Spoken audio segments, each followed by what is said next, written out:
Assalamu alaikum warahmatullahi ta'ala wabarakatuh. Kusoo dhawaada kanaalka Tusmo.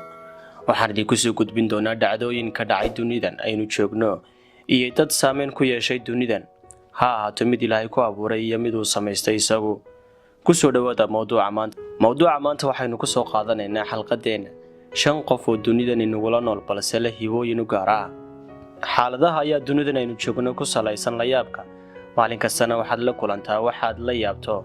haddaba maanta waxaan ku soo gudbinayaa barnaamijkan 5 qof oo kamida bulshada Ilaahay caalamkan ku uumay isla markaana xubnahoodu ka dhaadheer yihiin xubnaha dadka caadiga ah ama ay ka waaweyn yihiin.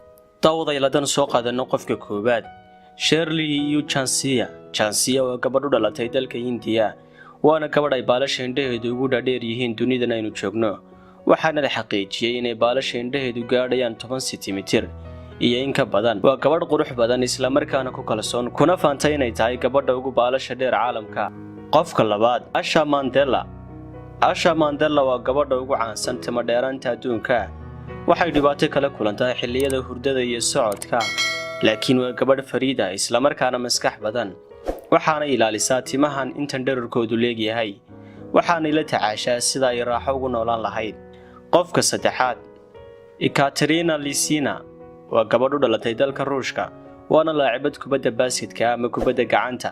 waa gabadh dherer saydah leh waxaanu dhererkeedu gaadhayaa 2 mitir. Mohamed Sayruq waa nin qiyaastii ku jira da'da kontonaadka waxaanu u dhashay dalka Turkiga. Maxamed sankiisa waxaa lagu qiyaasaa 8.8 sentimitir.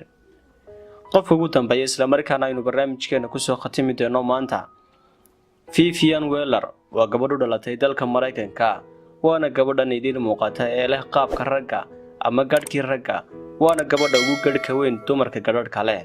daawadayaal intaynu ku kulmayno barnaamijkan mid la mid ah aniga iyo bahda Tusmo oo idinkaga tegaya salaamullaahi calaykum.